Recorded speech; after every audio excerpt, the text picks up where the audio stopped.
A internet tem muita notícia falsa sobre figuras públicas e também sobre pessoas anônimas, que acabam tendo a vida virada de cabeça para baixo. Como separar fatos de boatos em tudo que a gente vê compartilhado pelas redes sociais? O ministro Teori Zavascki, do Supremo Tribunal Federal, morreu hoje à tarde na queda do bimotor em Paraty. Você acredita no que lê na internet? Sim, na maioria das vezes eu acabo acreditando. Donald Trump será o 45º presidente dos Estados Unidos. Você sabe de onde vem a informação que você consome? Constantemente eu checo. Olha, não tenho o hábito de checar. As notícias falsas viraram um grande sucesso na internet. O curioso é que essas notícias falsas, muitas vezes, vêm embaladas numa linguagem, numa forma que parece uma notícia verdadeira. Que notícia falsa na internet vaza e é compartilhada com uma rapidez tremenda, com um potencial muito maior do que uma mera fofoca do dia a dia. Basicamente são mentiras. Lies, basically. A eleição de Donald Trump nos Estados Unidos. A morte do ministro do STF, Teori Zavascki, no começo do ano. Esses e tantos outros fatos marcantes do noticiário vêm cada vez mais acompanhados de algo muito inconveniente: notícias falsas. Disfarçadas com uma linguagem alarmante, sem apuração jornalística, elas acabam influenciando leitores, que muitas vezes não identificam o que é verdade e o que é boato.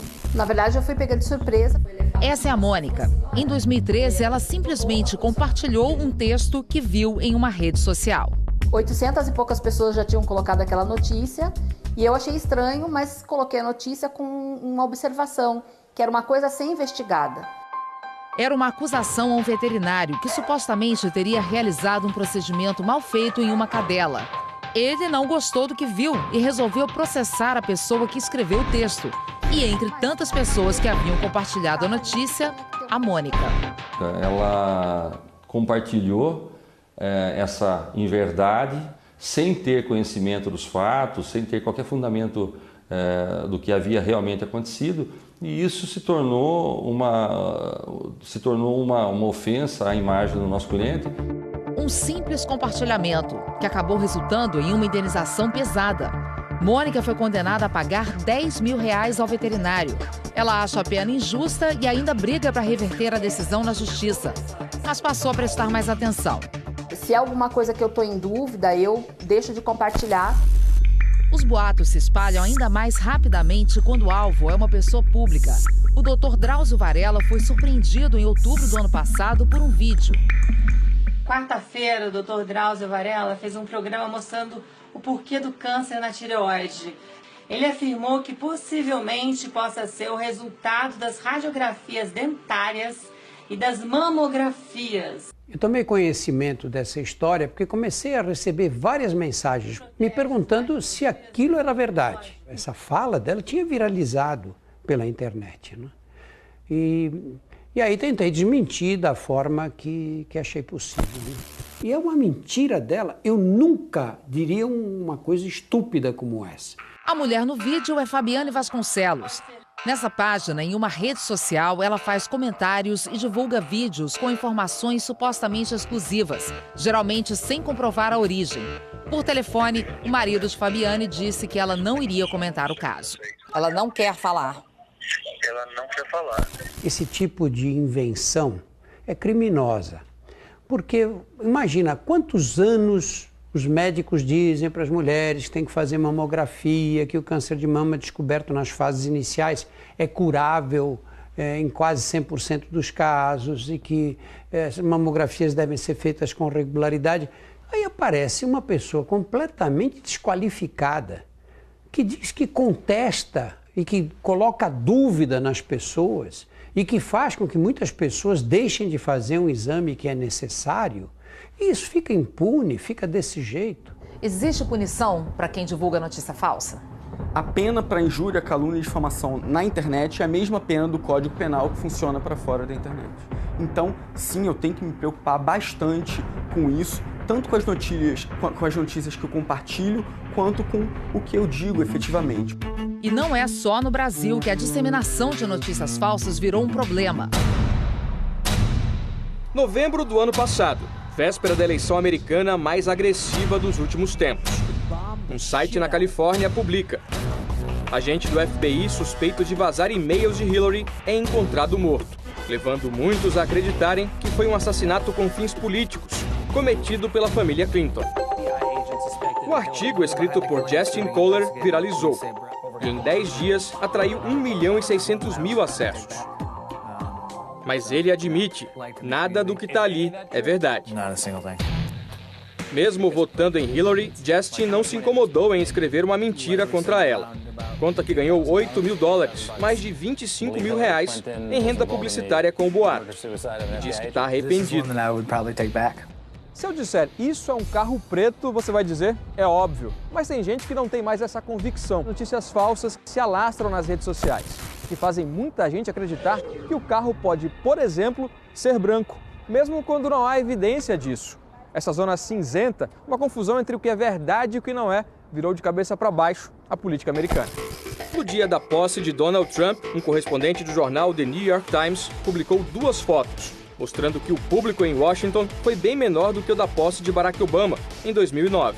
Mesmo assim, o novo porta-voz da Casa Branca, Sean Spicer, disse à imprensa que o número de pessoas que viram a cerimônia de Trump foi o maior da história e ponto final.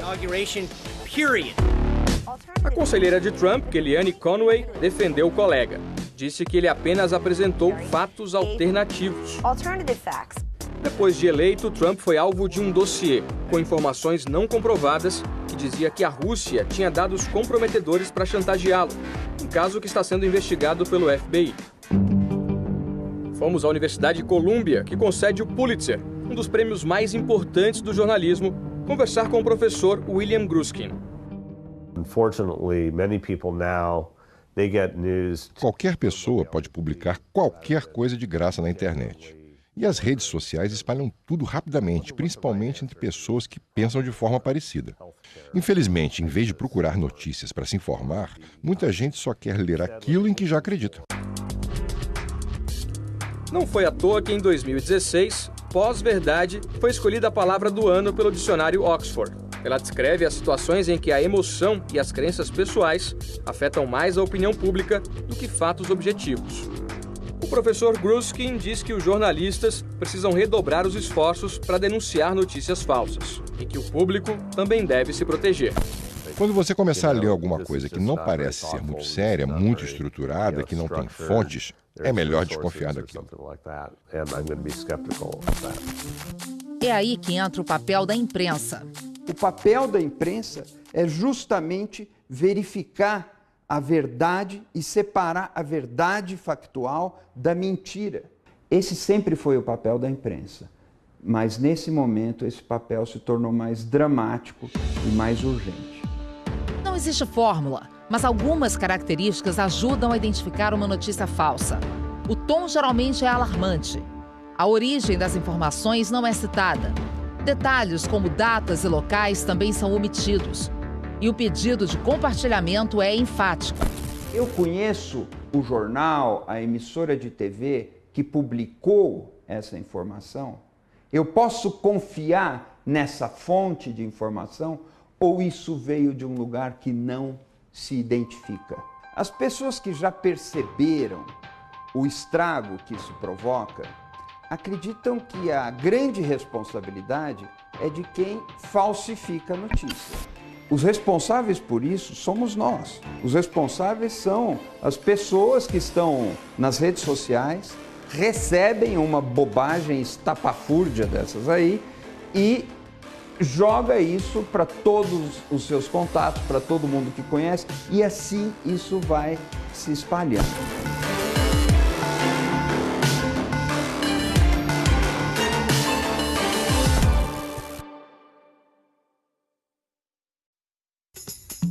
Hermínia, antes de ir embora, que eu sei que você é muito ocupado em estrela de cinema. Mas quando quiser eu volto, tá? Por favor, sempre muito bem-vindo aqui no Fantástico. Mas eu queria te fazer a pergunta.